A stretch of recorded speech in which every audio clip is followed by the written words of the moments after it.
ജീവന്റെ സസ്യഭാവങ്ങൾ. ചലനതരമായ പ്രവർത്തനം കൊണ്ട് എന്തെങ്കിലുമാണെന്ന് പറയാനാവാത്ത വിധത്തിലുള്ള സസ്യങ്ങൾക്ക് ഏതെങ്കിലും ശരീരഭാഗം നഷ്ടപ്പെട്ടാലും ആസകലം നിറഞ്ഞു നിൽക്കുന്ന പ്രത്യുൽപാദനോർജം സ്വശരീര വളർച്ചയ്ക്ക് തന്നെ ഉപയോഗിച്ച് ജീവഹാനിയോ പ്രവർത്തനങ്ങൾക്ക് കുഴപ്പമോ വരാത്ത വിധം വീണ്ടും വളർന്ന് പൂർവസ്ഥിതിയിൽ ആയിത്തീരുന്നതിന് കഴിയുകയും ചെയ്യുന്നു. ജന്തുജീവൻ അതിൻ്റെ ചലനാത്മകം എന്ന തനത് വൈഭവത്തിലൂടെ ആർജിച്ച ശേഷിയായ ജീവന്റെ സങ്കീർണത നിമിത്തം ശരീര അവയവങ്ങളുടെ നഷ്ടത്തിന് ശേഷമുള്ള പുനർനിർമ്മാണം സസ്യങ്ങളിൽ എന്ന പോലെ സാധ്യമാകുന്നില്ല.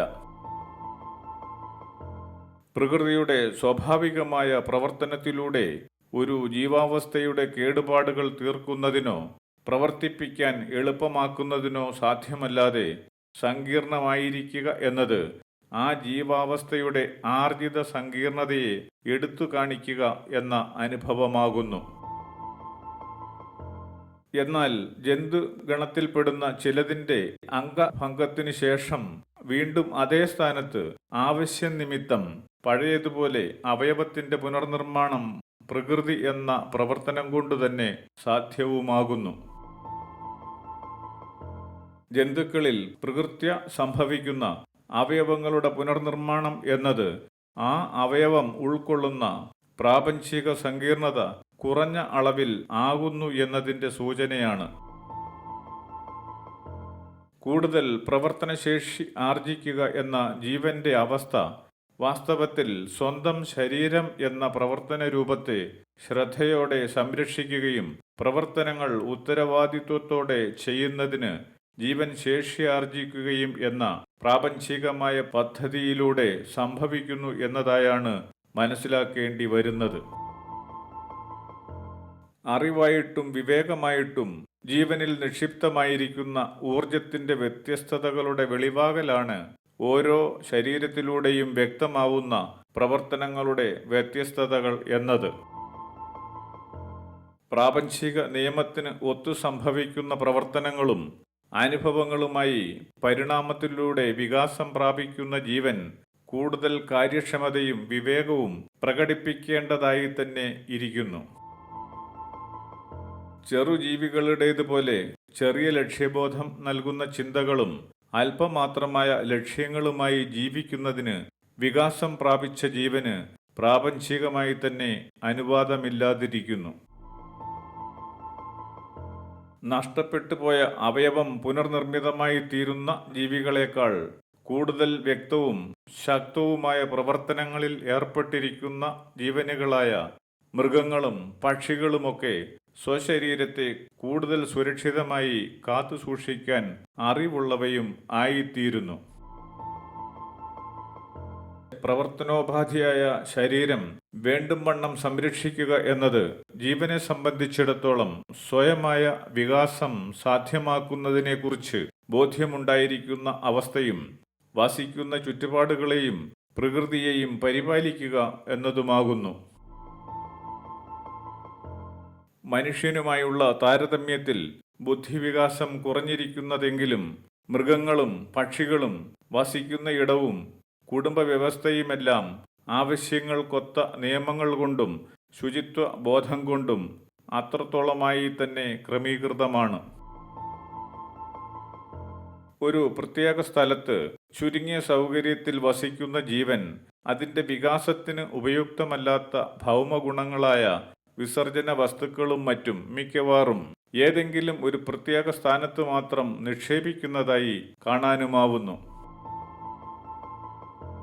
സ്വന്തം ശരീരം സംരക്ഷിക്കുന്നതും ശുചിയായി സൂക്ഷിക്കുന്നതും സ്വന്തം ജീവനെ പോലെ തന്നെ കുഞ്ഞുങ്ങളെ പരിചരിക്കുന്നതുമൊക്കെ പ്രാപഞ്ചികമായ തനതു സ്വഭാവത്തിൽ നിന്ന് അറിവുകളായി ജീവനിലേക്ക് പകർന്നു വരുന്നതും പ്രവൃത്തികളിലൂടെ ശക്തിപ്പെടുന്നതുമാണ്.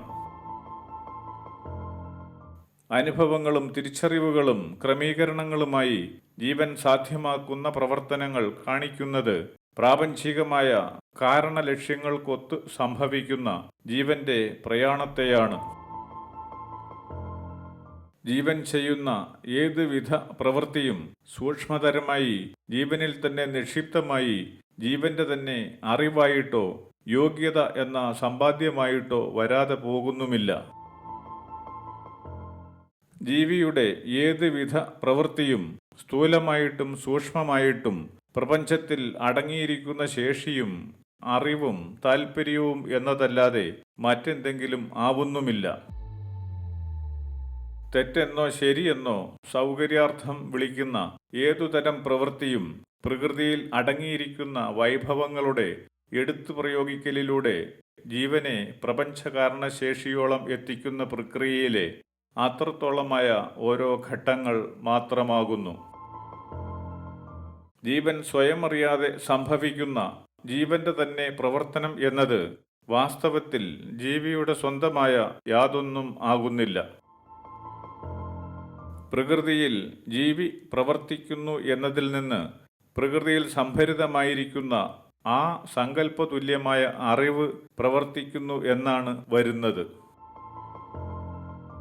ജീവിയായി നിലകൊണ്ട് പ്രാപഞ്ചികമായ അനിവാര്യതകൾക്ക് ഒത്തവിധം പ്രവർത്തിച്ച് ഒരവസ്ഥയിലേക്ക് പൂർണ്ണത വരുമ്പോൾ ജീവൻ ആ ഘട്ടം കടന്ന് അടുത്തതിലേക്ക് പ്രവേശിക്കാൻ പ്രാപ്തി നേടുകയും അപ്രകാരമായിരിക്കാൻ പ്രാപഞ്ചികമായി തന്നെ നിർബന്ധിതമായിരിക്കുകയും ചെയ്യുന്നു. ജീവിയുടെ സ്വന്തമായ പ്രവൃത്തി എന്നതുപോലെ ജീവനിൽ വന്നുപെടുന്ന ഇച്ഛയ്ക്ക് ഒത്തതല്ലാത്ത അനുഭവങ്ങളും പ്രവർത്തനഫലം എന്നതുപോലെ തന്നെ ജീവന്റെ സമ്പാദ്യമായിട്ട് വരികയും ചെയ്യുന്നു.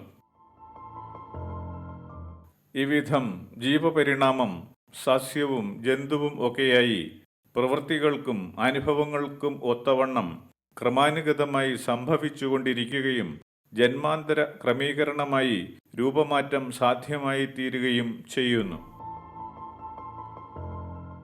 ജീവി അറിയാതെ സംഭവിച്ചതാണ് ജീവനെങ്കിലും നിയന്ത്രണ സംവിധാനം മറ്റൊന്നാണെങ്കിലും സ്വന്തം ശേഷിക്കും താൽപ്പര്യങ്ങൾക്കും ആവശ്യങ്ങൾക്കും ഒത്ത പ്രവൃത്തി ആത്യന്തികമായി ജീവന്റെ തന്നെ പ്രവർത്തനവും അനുഭവവും ആസ്വാദനവും ഒക്കെയായി തന്നെ ഇരിക്കുന്നു.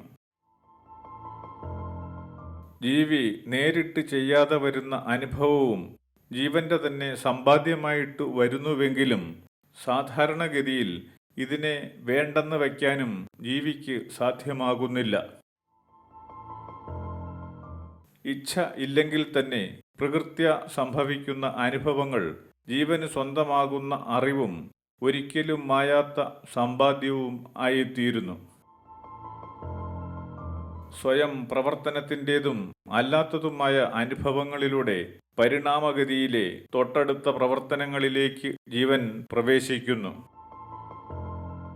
ജീവജാലങ്ങളുടെ കാര്യക്ഷമത വർദ്ധിപ്പിക്കുന്നതിനും നശിപ്പിക്കുന്നതിനുമെല്ലാം ബാഹ്യതര പ്രവർത്തനങ്ങൾക്ക് സാധിക്കുന്നതുകൊണ്ട് സ്വയം പ്രവർത്തനം എന്നതുപോലെ തന്നെ ബാഹ്യതര പ്രവർത്തനങ്ങളും പരിണാമത്തിന് അനിവാര്യവും ശക്തമായ ഊർജവും അറിവുമായി നിലകൊള്ളുന്നു.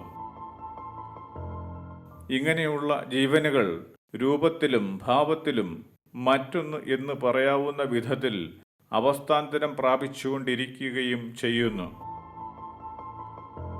ഈ പ്രവർത്തന വഴിയിലൂടെ എണ്ണിയാലൊടുങ്ങാത്ത വൈവിധ്യങ്ങളോടുകൂടി ഭൂമിയിൽ സസ്യജാലങ്ങളും ജന്തുജാലങ്ങളും നിറഞ്ഞു നിൽക്കാൻ ഇടവരികയും ചെയ്യുന്നു.